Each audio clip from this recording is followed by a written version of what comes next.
Bona tarda i benvinguts al vídeo de resum de la Via Alpina. Avui és dimarts, 27 d'agost, i ja fa una setmana i 2 dies que he tornat de la ruta.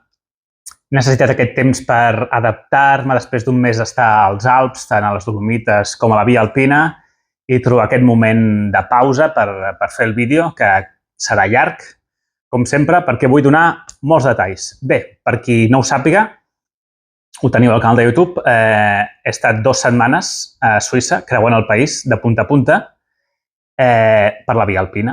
La Via Alpina és una ruta tipus la Transpirinenca que creua tots els Alps i són més de 2.000 quilòmetres. Jo vaig fer la secció que es diu la Via Alpina Green, que creua Suïssa, des de la població de Montrouge, a l'extrem est del llac Gèneva, fins a Liechtenstein, a Vaduz, la capital d'aquest país petit.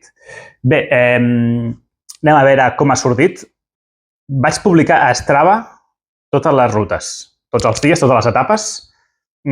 Us podeu anar a mirar i podeu veure exactament el camí que vaig fer i els quilòmetres que vaig fer, cada etapa i tal, on vaig dormir, etc.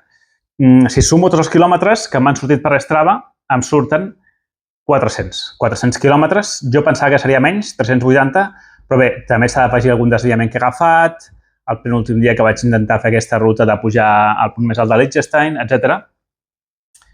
Que són uns 25 quilòmetres de mitja. I de desnivell, 22.281 metres de desnivell positiu i el mateix de desnivell negatiu, més o menys, que compta uns 1.400 de desnivell positiu al dia. Bé, molts de vosaltres, o alguns de vosaltres, voldreu, potser en un futur, fer la Via Alpina, no? Llavors, en aquest vídeo vull intentar explicar-vos què m'ha semblat, si és molt dur o no, i també contestar algunes preguntes que m'heu fet, no? Tenint en compte aquestes dades de 400 quilòmetres i 22.000 de desnivell, és una ruta dura? Sí, però dependrà molt de en quants dies l'afrontis. Jo vaig fer-ho en 16 dies, que són 2 setmanes més el cap de setmana anterior, és a dir, aquesta ruta es pot fer en 2 setmanes de vacances, però la ruta oficial són 20 etapes en comptes de 16. Llavors, clar, dependrà molt. Si la feu en 20, doncs serà molt més fàcil que si la feu en 16. Aquests dies extras es nota. De fet, es podria dir que la vaig fer en 15 o 14, perquè l'última etapa vaig fer només 6 quilòmetres i la penúltima va ser una etapa de regal, que jo vaig fer allò d'intentar pujar al punt més alt de Liechtenstein, però no vaig alcançar quilòmetres de la Via Alpina. Llavors, podria dir que la vaig fer amb 14, llavors si la feu amb 20 com ha de ser 20, doncs és més fàcil. Encara que sigui més fàcil, els desnivells de la Via Alpina són molt forts i són quasi cada dia molt forts. Encara que tinguis un dia de poc desnivell, és un desnivell molt positiu, molt fort, llavors això ho heu de tenir en compte. Ho assimilaria a la Coronaiacs o la GRP d'Andorra, que també tens desnivells molt forts cada dia de ruta. Si voleu practicar o mirar, doncs aneu a Andorra, feu un tram de la Coronaiacs o de la GRP i veureu més o menys. No és difícil tècnicament. M'han preguntat si tenia algun pas difícil tècnic. No, hi ha algun pas en cadenes, però és molt senzill. En cap moment vaig sentir que hi havia perill, excepte el dia que vaig pujar al Wil di Frau, no? Però això està fora de la ruta oficial. Llavors, té alguns passos aeris, alpins, que passes per crestes i tal, però no és complicat. Jo diria que la Transpirinenca que vaig fer jo, que vaig muntar-me la meva Transpirinenca, no la GR11, era més difícil. Per posar un exemple, al port de Ballau, no hi ha cap indret així a la Via Alpina.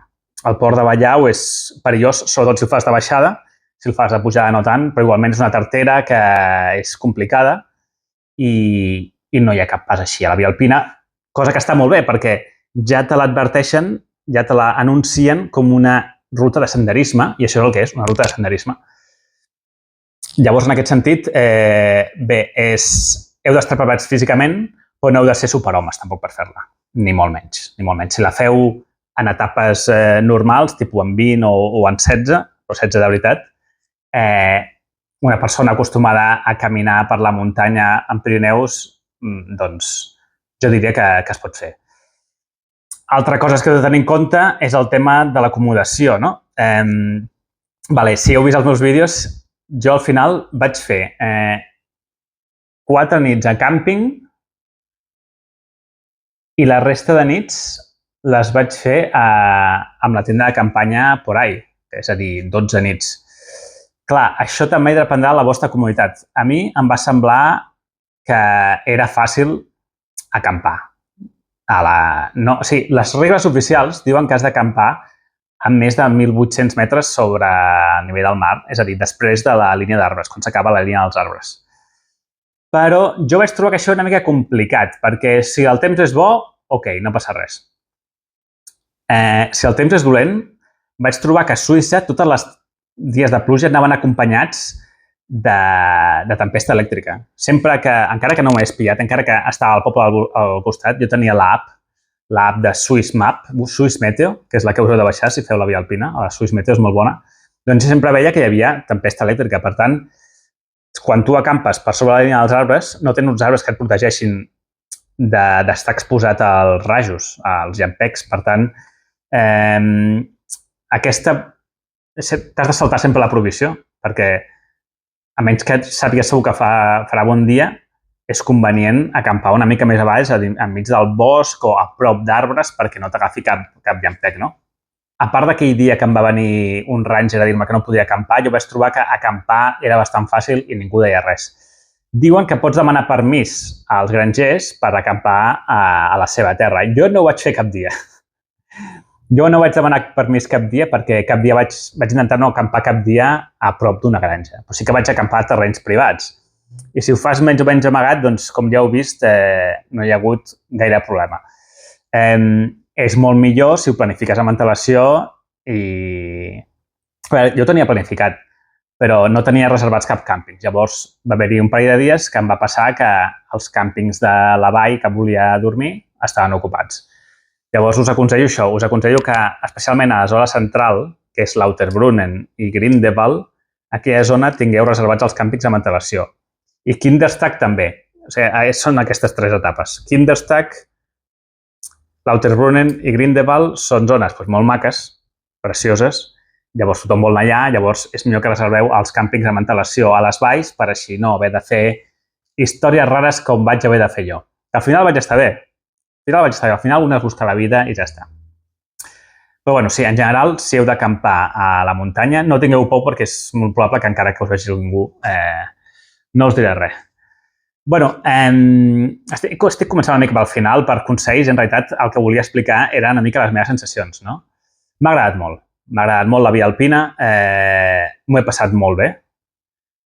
Millor dia, el dia 6, etapa 6, que va ser la que vaig pujar al Wildifrau, vaig veure aquella glacera tan de prop, vaig passar pel punt més alt de la ruta, un mar de núvols a sota, aquell dia va ser espectacular. No va ser un dia amb molts quilòmetres, crec que van ser 15, però van ser una mica durs i increïbles. Hi havia el llac aquell de la UNESCO també, que vaig passar per allà.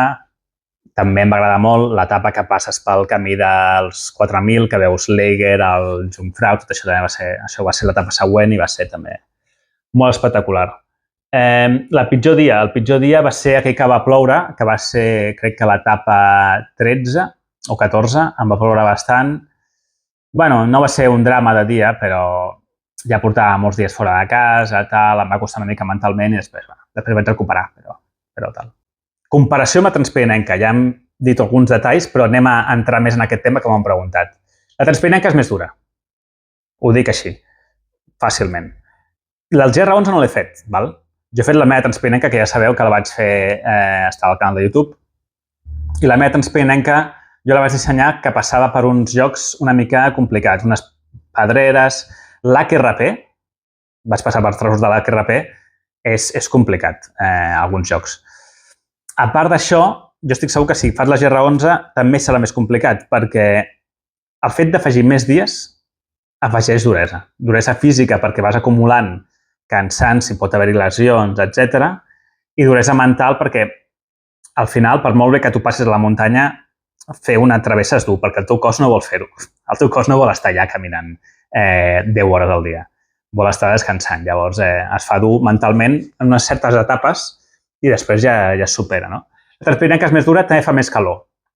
I això també és bastant important. Cada cop fa més calor als Pirineus, és una pena, perquè fer la transpirinenca a l'agost, al juliol, cada cop és més per motivats i no és una travessa tant de gaudir-ho, especialment als trams d'inici i final, quan estàs a baixa altitud perquè fa molta calor i acabes patint. Ho estem veient a tots els transpirinencs que estan fent vídeos a YouTube que ho passen una mica malament. Jo no ho vaig patir tant, potser, però sí, també perquè jo vaig anar aquell any que hi havia sequera, vaig tenir un dia que no vaig trobar aigua, etc. Vaig tenir problemes amb això, però bueno, a Suïssa doncs no fa tanta calor. Vaig patir calor també, vaig suar molt, però en cap moment m'estava deshidratant ni res semblant. Hi ha molta aigua a la via alpina, hi ha gent que la filtra, hi ha gent que no. Jo la filtraria sempre, és el meu consell, especialment després de veure tanta vaca, la filtraria. No campeu en camps de vaques, una lliçó que em porto de la via alpina. Ara, a part de més dura, és més maca la via alpina?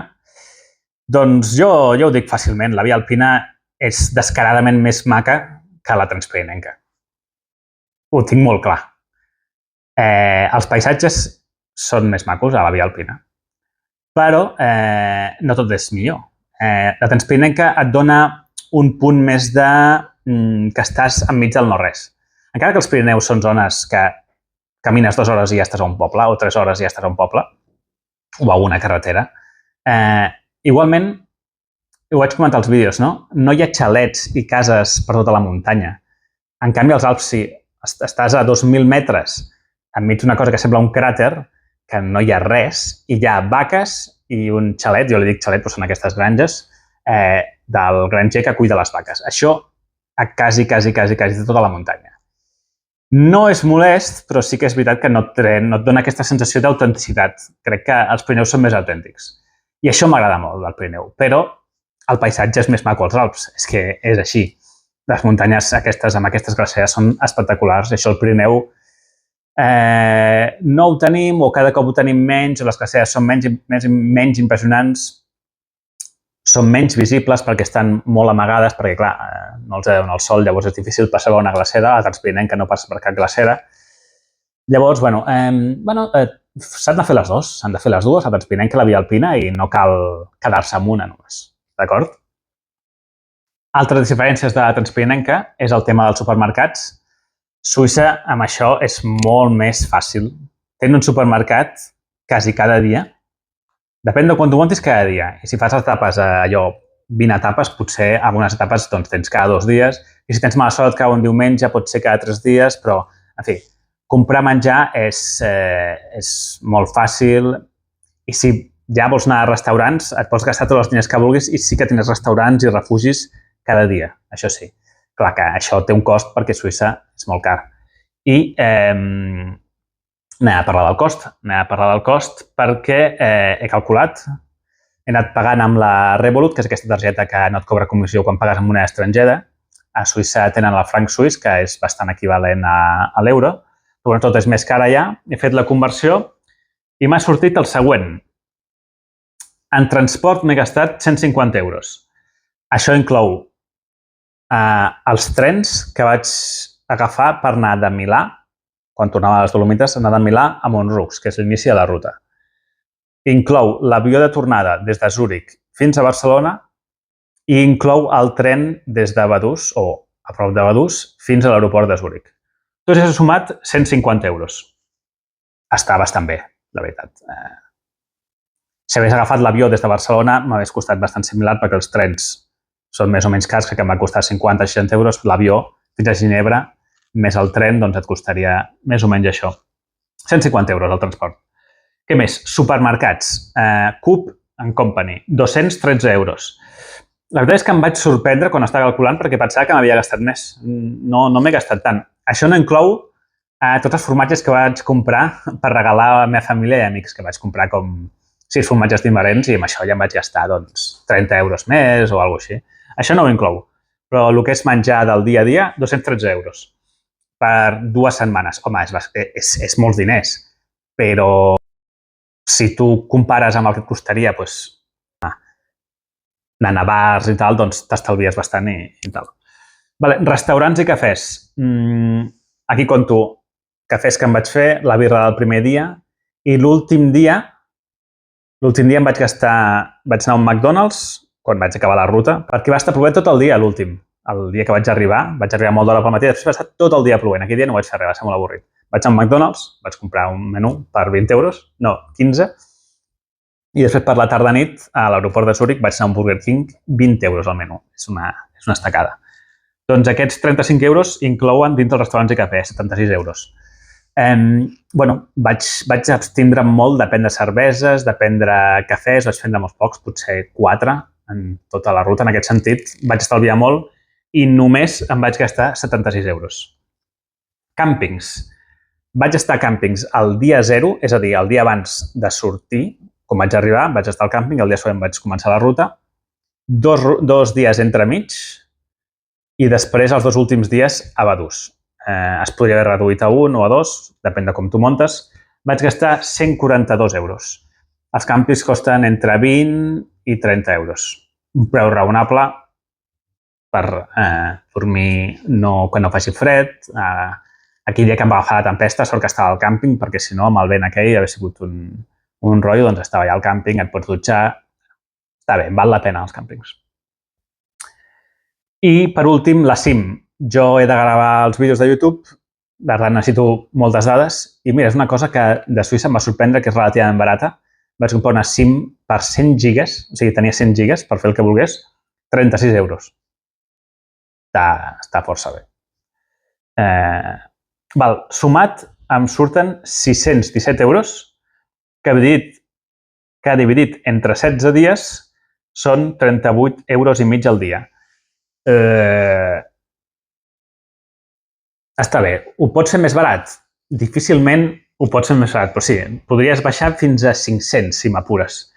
Però bueno, trobo que està bastant bé. Curiós que em vaig gastar més a Suïssa que a les Dolomites. Jo que a les Dolomites vaig anar a més restaurants, vaig tenir més capritxos perquè no estava de travessa i tal, però Suïssa és tan car que fins i tot així em vaig gastar més que anant de camper a les Dolomites, tenint en compte que vam anar des de Barcelona amb el cotxe. 617 euros per 2 setmanes de viatge a un dels països més cars del món, ho pots mirar de 2 maneres. Si tens en compte que vaig estar 2 setmanes fent de rodamont i dormint al terra, és car. Si tu prens com que vaig creuar un dels països més cars del món per només 617 euros en 16 dies, la gent es gastaria milers i milers i milers d'euros per fer aquest viatge que vaig fer si ho fas amb mètodes de turisme tradicional, dormint a hotels, menjar a restaurants i tal. Llavors, si ho tens en compte així, és barat. A mi em sembla que val moltíssim la pena per aquest preu fer la via alpina. Moltíssim. És tot inclòs, és el transport inclòs.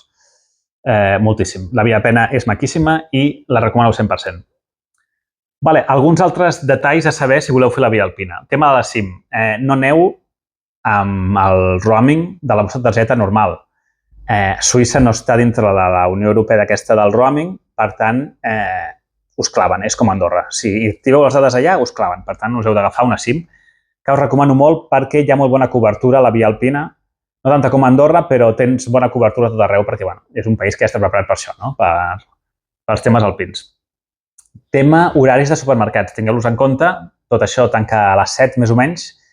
L'horari del Google és molt de fiar. Alguns supermercats obren diumenge, alguns no. L'horari del Google normalment ho indica molt bé. El tram aquest que us he dit que està molt concorregut, Kinderstad, Lauterbrunnen i Grindelwald, reserveu amb antelació des d'aquí, des de casa. No espereu a arribar allà, perquè si no us passarà com a mi, que vaig haver de caminar. Vaig fer un dia que vaig fer 2.500 metres de desnivell positiu i 37 quilòmetres perquè no tenia on acampar i vaig anar tirant i tal. I sobretot tenir en compte això, el tema de l'acampada en altura, si es preveu, aneu mirant la meteo, si es preveu que hi hagi tempesta elèctrica, busqueu una alternativa que no sigui acampar a 1.800 metres d'altura perquè pot ser perillós. Bé, en aquest vídeo ho concentraré tot en un vídeo, no com l'any passat a la Transpirenca, que per una part vaig fer les sensacions i el resum final i per altra part vaig fer el tema del material. En aquest ho resumiré tot i veieu que estic anant bastant ràpid i ara anem a parlar del material. No parlaré de tot el material que vaig fer servir, però faré una mica els highlights, no? Vale, la motxilla. Primer de tot, dir que la vaig aconseguir colar com a equipatge de mà. Us en recordeu que jo havia d'anar amb la motxilla de l'Express i això, com a equipatge de mà, cap problema. Però aquesta, clar, és bastant alta i tenia por que, bueno, no entra en les mesures d'equipatge de mà. És que jo no vaig pagar ni tan sols l'equipatge aquest que pots ficar a dalt, que has de pagar un extra. No vaig pagar ni això. Jo havia de ficar-ho sota el seient. Després vaig arribar allà a l'avió i ho vaig ficar a dalt i ningú em va dir res. Vueling. O sigui que cadascú el que vulgui, però jo la vaig aconseguir colar, vaig apretar bastant les corretges i es veia bastant comprimida. Bé, la motxilla m'ha agradat?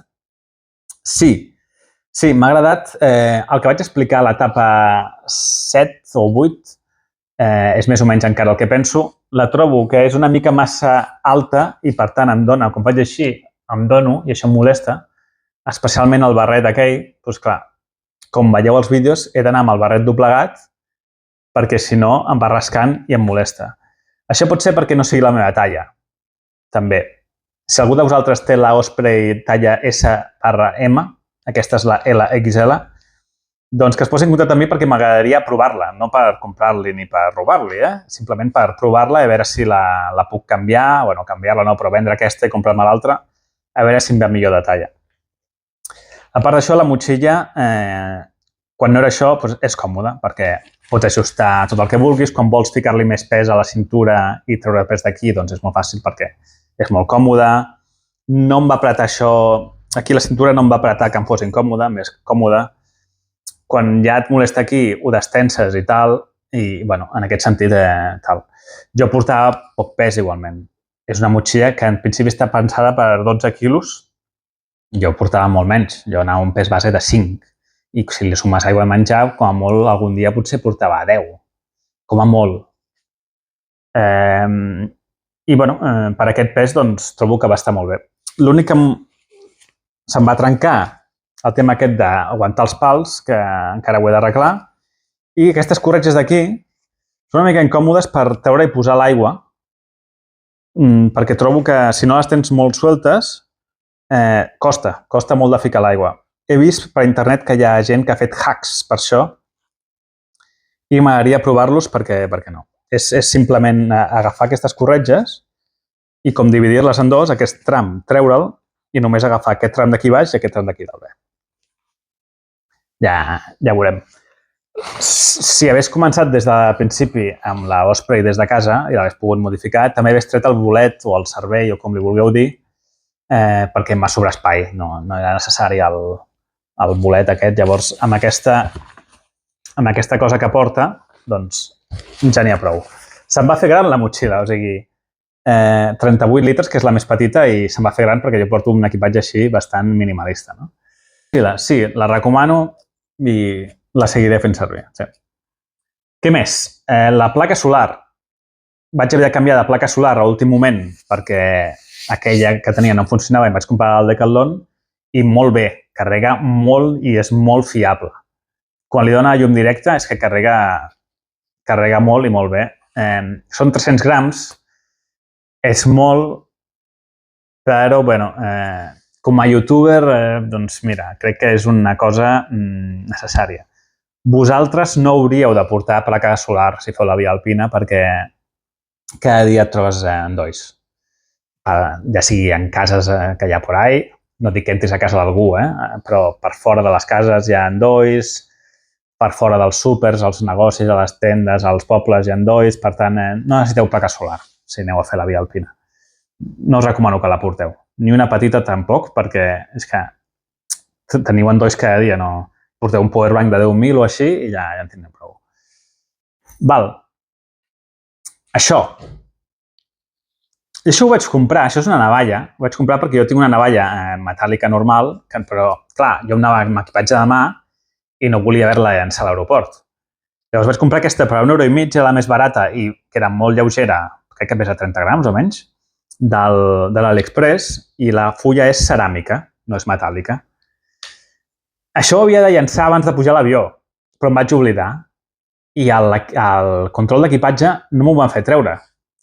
No sé molt bé per què. Jo crec que es veu una mica de joguina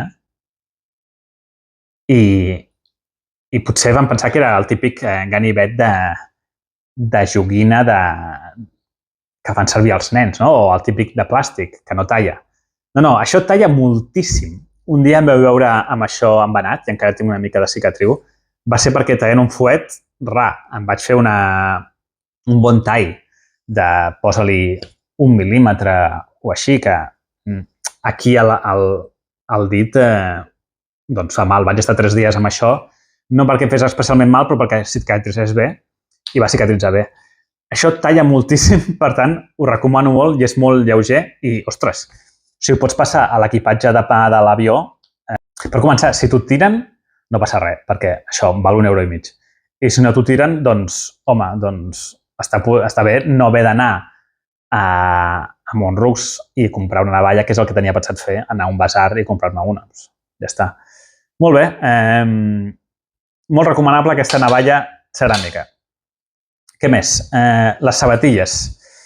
Les sabatilles ja estan una mica que jo crec que ja no les hauria de fer servir més, però bueno, han fet el fet.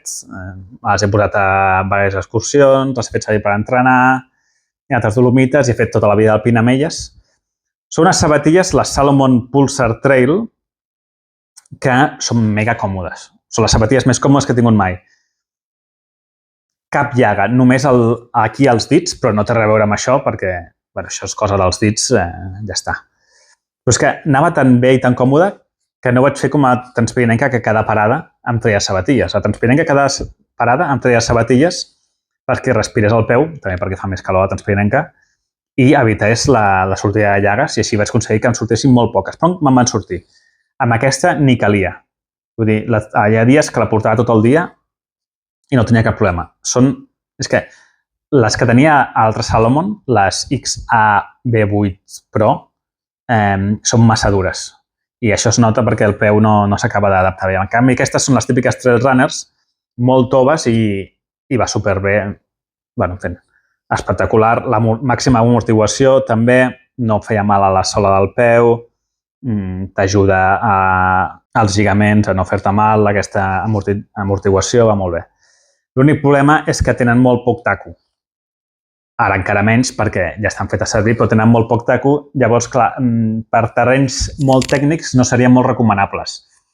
La via alpina té molts pocs terrenys així tècnics que necessitis un bon taco. Per tant, jo crec que és una sabatilla ideal per fer aquest tipus de travessa.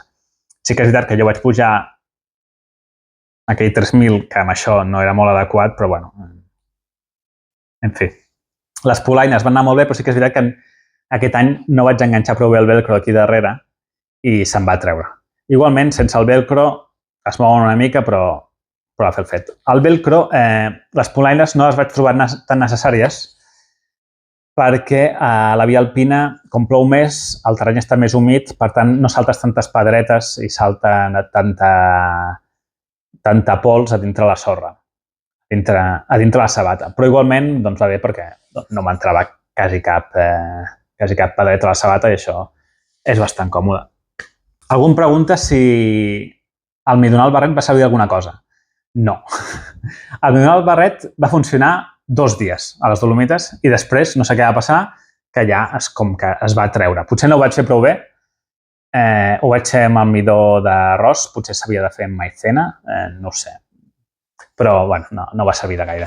He de replantejar-me el tema del barret, perquè, clar, amb aquesta motxilla ja no em va bé, llavors no sé si comprar-me un de nou o portar una gorra, que no m'agrada molt, no sé molt bé què fer. Què més? Algú em pregunta tema hamaques. Val. L'hamaca a mi no m'agrada perquè és el setup d'acampada més pesat de tots. Tu, si vols dormir amb hamaca, has de portar l'hamaca amb els seus mosquetons i tal, has de portar un tarp a sobre o alguna cosa que et protegeixi de la pluja, has de portar un sac de dormir o un quilt a sobre que et tapi del fred i a sota has de portar o un altre quilt o un matalàs inflable, perquè si no el vent et toca el cul i és molt fred. Tot això suma molt pes. Suma molt més pes que una tenda ultralleugera i molt més pes que un tarp, evidentment. Però, I a més, jo no puc dormir en hamaca. Jo dormo d'una manera, dormo panxa avall i m'és impossible dormir en hamaca, per tant, jo mai faré servir una hamaca, només per fer-me una migdiada. Però, si a tu t'agrada dormir en hamaca, t'és igual el pes i tal, la via alpina és una bona ruta per dormir en hamaca.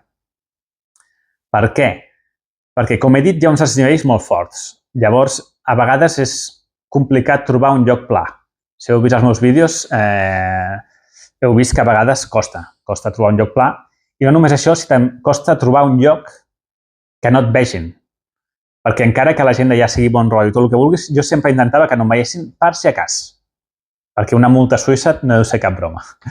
Llavors, si tu et fiques enmig del bosc, en un lloc on la pandèmia és inclinada, mai podràs clavar una tenda. Però amb una hamaca sí que podràs dormir. Per tant, en aquest sentit, és una bona idea portar una hamaca. Però, clar, és aquest problema que has de portar molta cosa i pesa molt.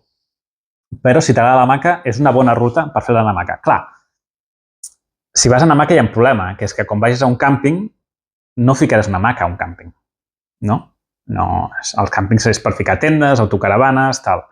En aquest sentit et limita a només acampar a boscos, que en trobaràs cada dia, però i si no et va bé? I si no just en aquell lloc no hi ha un bosc? No sé.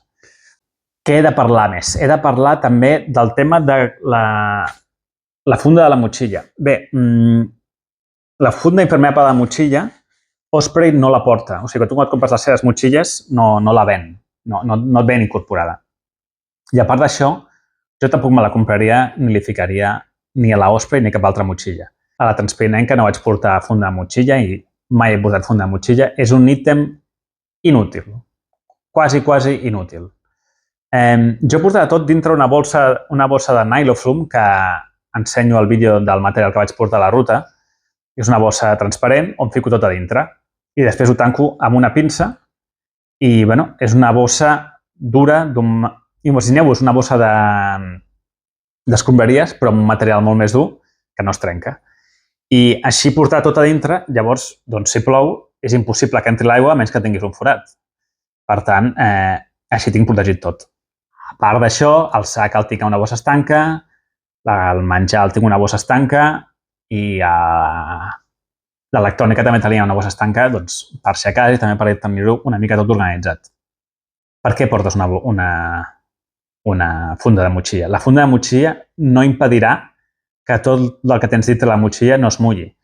Quan plou fluixet no passa res, doncs cau aquí l'aigua i protegeix. Ok, però quan està molta estona plovent o plou molt fort, l'aigua t'entra per aquí, perquè la funda de la motxilla només protegeix fins aquí, però, o sigui, l'aigua entra per aquí, a poc, va entrant per aquí, i fa que tot lo de dintre se't quedi mullat. Si no, mireu vídeos d'altres youtubers, que no diré els noms, que porten fundes de motxilla i se'ls cau una bona tempesta, i després quan arriben a muntar la tenda, oh, lo tengo todo mojado, tal. Evidentment, perquè la funda de la motxilla, quan plou molt, no serveix per res. A veure, em diuen, clar, però és que quan plou, llavors la motxilla pesa i carregues més pes. Això no em compensa en portar el pes extra de tots els dies de la funda de la motxilla, perquè per començar, com hem dit, es mullarà igualment, per tant hauràs de carregar el pes igualment. Serà una mica menys, perquè l'exterior de la motxilla no es mullarà, però és que quan surti el sol, que cada dia pel matí surt el sol a la via alpina, o quasi cada dia, se't secarà de seguida la motxilla. I també pots secar la tenda, pots aprofitar per secar la tenda, secar el sac, per tant, no té sentit. És un ítem bastant inútil i que no us recomano a ningú que porteu. Porteu tot en bosses estanques i tot dintre una bossa de Nyloflume o una bossa d'escombraries d'aquestes de jardineria que són ben dures. És l'alternativa barata si no voleu comprar la bossa de Nyloflume. Bé, he anat una mica ràpid, però he dit tot el que volia dir. Via alpina. M'ha encantat. A nivell personal, ara ja parlant a nivell personal, he de dir que l'he gaudit més que la Transpirinenca.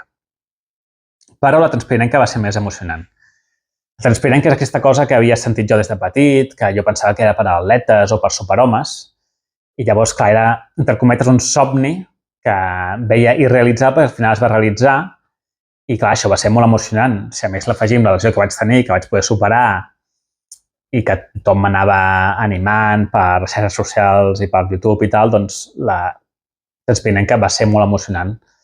Però vaig patir, especialment va haver-hi 5-7 dies que cada dia era bastant de patiment. Molt maco, però vaig patir bastant. La Transpirinenca, la via alpina, ha sigut menys emocionant perquè, en primer lloc, si no l'acabava, tampoc volia acabar-la, però tampoc m'importava tant. I dos, doncs no m'han passat gaires problemes. Va haver-hi un dia que anava una mica coix i aquell dia vaig patir perquè potser no la podia acabar, però bueno, una mica d'enantium i una mica de descans i ja vaig poder seguir. No em vaig tenir masses problemes i la vaig poder acabar sense problemes. Però la vaig gaudir més per això, perquè vaig tenir menys problemes, perquè ha sigut més maca i jo crec que estava millor preparat físicament. Tant perquè el cos té memòria i crec que si tu et vas preparant i vas fent coses, cada any, això és el que crec, no sé si és veritat, però crec que cada any tens millor nivell físic, vulguis o no, encara que t'hagis preparat una mica pitjor, mentre estiguis preparat, cada any és molt possible que estiguis com més fort i més acostumat per fer aquest tipus de coses.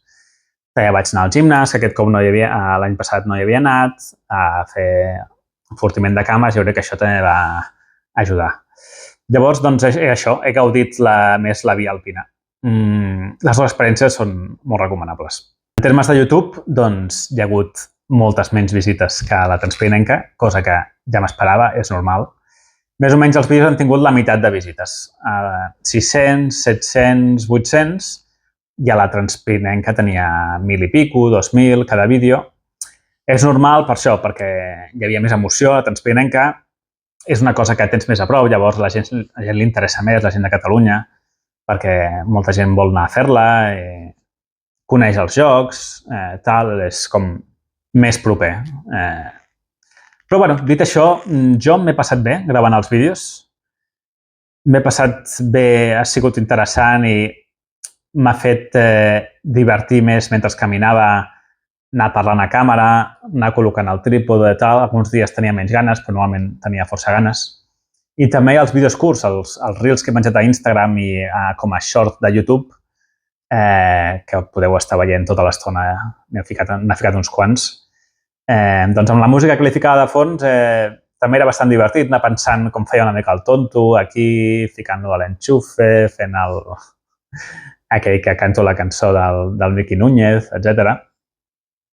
Doncs ha sigut bastant divertit i, bueno, encara que tinguin més visites, doncs jo m'he passat bé i seguiré fent-ho. Per cert, l'última frase de cada vídeo era una referència a Thor.